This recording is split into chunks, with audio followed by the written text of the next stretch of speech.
thanks for tuning in today. Today I'm going to be going over my top 10 running essentials.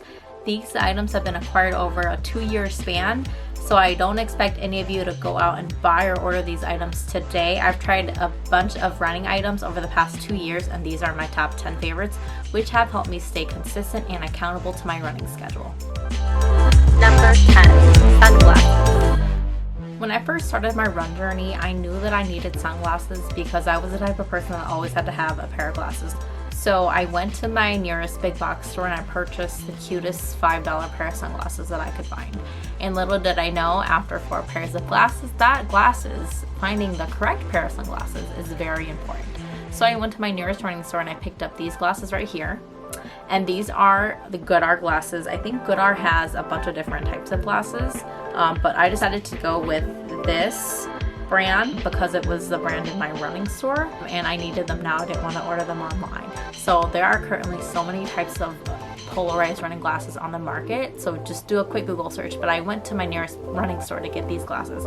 So what I love about these glasses here is that these glasses, they have a really good sturdy plastic design, but it has a really good holder right here for the bridge of the nose. And the reason why I look for that in a pair of sunglasses is because I have a very small bridge on my nose, so I need something that'll hold while I run. And before I put on this paracord retainer, I believe I may have ran a half marathon with these without the paracord retainer, and they were awesome. They stayed on my face. It didn't hurt or anything. They didn't fall when I was, running on gravel and sand and whatnot, so they were perfect. So these are definitely something that I would recommend you eventually getting. These were roughly around $25, so it's not too unreasonable for a pair of glasses, but I definitely do keep these better than my everyday glasses. Number 9, sun protection. So along the lines of sunglasses, I also always have sunblock, some type of sunblock on me, whether it is spray sunblock or this gel clear lotion sunblock. Make sure that you get Sport, because Sport holds up to sweat a lot better than regular run-of-the-mill sunscreen. Regardless of the time that I run, I always have on a hat. Okay, so it's sunglasses, sunscreen, and a hat. So when I run, I usually have my hair in a braid, and having a full cap is perfect because it doesn't mess up my hair or anything like that. When I have my hair up in a bun or a high ponytail, I usually wear a visor, a Velcro visor. So it, again, is sun protection and it keeps your hair out of your face. Number 8, hydration belt. A hydration belt wasn't very high on my priority list when I first started running, just because my runs were a lot shorter. I would take a glug of water before my run and that would pretty much quench my thirst throughout the run. But as my runs became longer, I got curious about hydration. So what I did was I went to the local running store and I picked up a hydration belt. There are so many hydration belts on the market. I'm not sure why I picked this. I prefer the color purple, so that might be why I picked this. I don't remember what other hydration belts there were, but this is the one that I decided to go with. The nice thing about this hydration belt is that there are 2 12-ounce bottles on here, and there's a little pocket. So this pocket is extra useful because this is where I put my gels. I have Band-Aids in here, a flashlight, a whistle. Unfortunately, this pocket here is too small to carry a cell phone, so I don't put that in there, but it has a zipper, so it's pretty secure. And this belt has 2 hydration bottles. I believe they're 10 or 12-ounce bottles. And the nice thing about these bottles is that it is a twist cap, so I don't have to worry about having to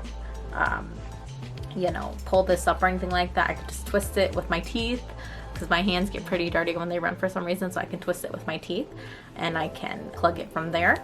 And the nice thing about this is that it can easily come off. So it has to definitely be intentional because there are 2 holders on the sides, but they can easily come off. I can twist with my teeth and I can drink it. Actually, when I run, I have coconut water in one and then I have regular water with ice in the other. The belt here is stretchy, and then there's an adjustable buckle right here too, which is really nice. Usually when I run with the hydration belt, I have the waters on my back and I have the hydration belt on my front. And this comes in very handy when I am doing races or when I'm on a hike or a longer run.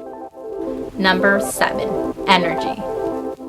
When I run, I often get tired around the 30 to 40 minute mark, and that's typically when I whip out a gel. So what this is a vegan Huma strawberry gel. I picked up a few of the Huma gels, and ever since then I've only picked up Huma gels. I don't know what the other ones taste like. They had chocolate and they had coffee flavored. I think they had like a strawberry shortcake and a peanut butter and jelly sandwich. I don't know how I'll feel about those. Maybe I'll try those eventually, but for now I'm really hooked on the Huma berry gels. Okay, and these were about, I don't know if I bought them on sale or not, but they were about $1.25. I know that the running stores do have these in grab packs where you can get a variety of gels for affordable price, but these are for sure worth it. When I am running long distances and I need an energy boost, I usually tear off the top. It's easy to tear off. I tear off the top here, and then I maybe take like a third or half of it and I go get with water. It's really thick and it's really salty, but when your body is super tired, your body's gonna crave that sodium and that salt. Number 6, leggings. When I run, I always have to wear leggings, and the reason why that is because I get killer chafing because of the chafing of my thighs. And if you're part of the chafing thighs club, I know how you feel because it hurts when you're running and stuff, and when you stop and you're sweating and you have chafing. It's just the most painful thing in the world. So I've given up using shorts as a running item completely, and I've switched over to leggings. So when I buy leggings, what I look for is a thick waistband, and I look for pockets. Just because my hydration belt, the pocket there doesn't fit my phone, so I always make sure that the pocket on my legging is big enough to hold my phone. And then I look for 7/8 length legs. I do have shorter legs, so usually when I buy leggings and whatnot, if they're too long I have to roll them up, and that's not that cute. So I always try to buy 7/8 length leggings. These leggings right here are Skechers leggings, and they're from Costco, which is a hit or miss. But when I do find leggings that have a thick band, pockets, and they have 7/8 lengths, I always pick up a pair or two. So pick something that is comfortable for you when you run. I think that leggings are a good solution to my massive chafing problem. Number 5, supports. So when I say supports, I don't mean a cheer squad, even though it's awesome to have a cheer squad when you are running. I'm talking about supportive gear. So some of the supportive gear that I use when I go on my longer runs would be compression sleeves. These are compression sleeves for my calves. I have a really horrible history of having Charlie horses when I run on my calves. So these are really nice because they compress the muscles. The other thing that I always have with me when I run is this Ace, I don't know, it's like a knee brace. And basically what it is it has this hard part right here. And I put this against my right kneecap. There's like right under the right kneecap because it kind of keeps it in place. I don't know what this is called. I don't know when I bought this or why I bought this, but I always have this on just to help stabilize my right knee. Okay, the other thing that I use sometimes, I don't use it all the time, are ankle stabilizers. So this is a basketball ankle stabilizer, and I picked it up because I was having issues with the inside of my ankle. This really helps stabilize it. So these are really awesome to have, and these are pretty cheap. I think for these items I picked them up for less than $10 a piece, so they come into handy when you need them. And then the other thing that I really like is KT tape.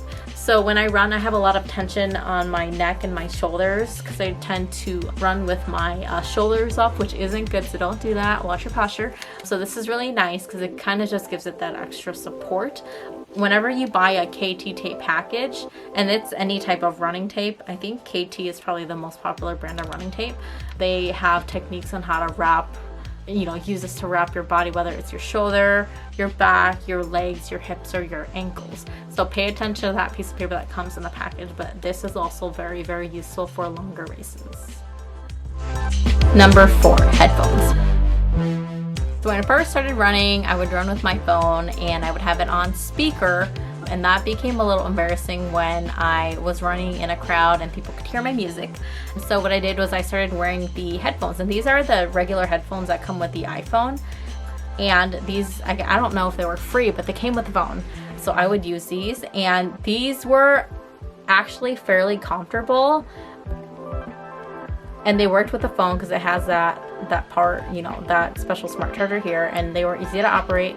But what I hated about these was they would always tangle whenever I run or move my arms. If I moved my phone, they would fall on my ears, they would fall on the floor, they would disconnect from the phone. So after using this maybe for about 2 or 3 months and stuff, I pretty much got rid of these. When I went to the running store right next to the gels, they had this beautiful display, and it may have been marketing that sold me on these, but I saw that they had some Treks, and these are what the Treks look like. So basically what these are convection headphones. Actually go on over your ear, and they sit on the outside of your ear. So these don't actually sit inside, they sit on the outside of your ear. And what I love about these is that they don't touch my neck and they're easy to operate. I have so many different types of headphones on the market nowadays that these aren't the only ones, but I really love these just because I've tried a whole bunch of different headphones on the market, and these have been, I always come back to these.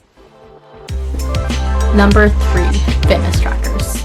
So when I first started running, I didn't have a fitness tracker and I would just randomly run. I would keep track of it on a calendar, and I still do keep track of it on a calendar, but I always wondered how far I ran, how long I ran, and what my time per mile was. So I bit the bullet and I purchased a fitness tracker. Okay, so this right here is a 42 millimeter iWatch 3, and I got it pretty cheap because the 4th iWatch was coming out.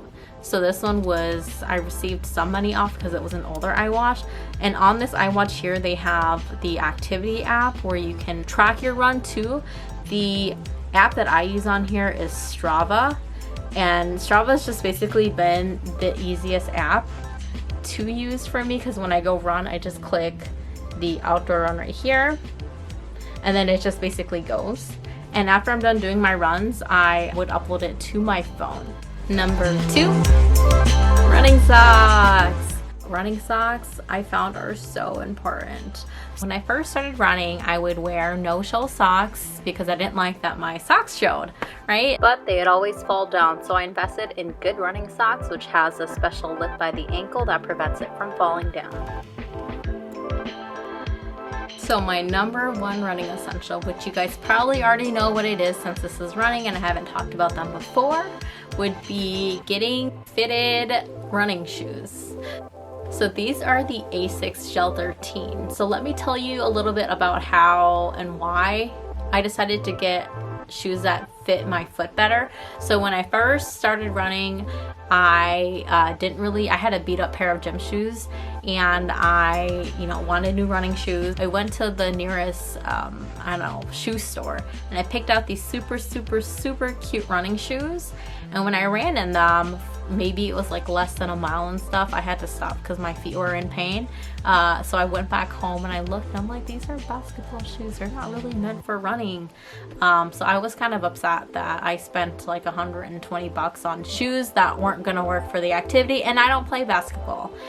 So what I did was I decided to go to the running shoe store, and when I went to the running shoe store, I met this super awesome sales associate who has been in the shoe industry for about 30 years. So there was he told me a lot of information about shoes. I didn't realize how much science goes into designing shoes and finding a good pair of shoes. So what happened was, when I went into the running shoe store, he had me stand on this computer-y scale thing, and it had scanners in it. And he looked at the way that my foot was structured, what parts of my foot hit the ground when I walked, how my weight is distributed on each foot. And he used that information to recommend shoes that would work for me. So I think I was there for about 3 hours, and it definitely is a process. So 3 hours trying on shoes, running up and down the aisles just so he can kind of look at my gait to make sure that the shoes were good for me. And the shoes that we decided that would work best for me were the Asics Gel 13, because I had flat feet, which I've never been told before, but apparently I have flat feet and I overpronate. These are the ones that he recommended for me, and I think I tried on maybe 6 or 7 pairs. But these are the ones that worked out best, and they're pretty light. Overpronation, what does that mean? And for overpronation, I'm gonna tell you guys what it says on the website because I don't actually know what it means. According to the Asics website, overpronation Pronation is part of the natural movement of the human body and refers to the way your foot rolls inward for impact distribution upon landing.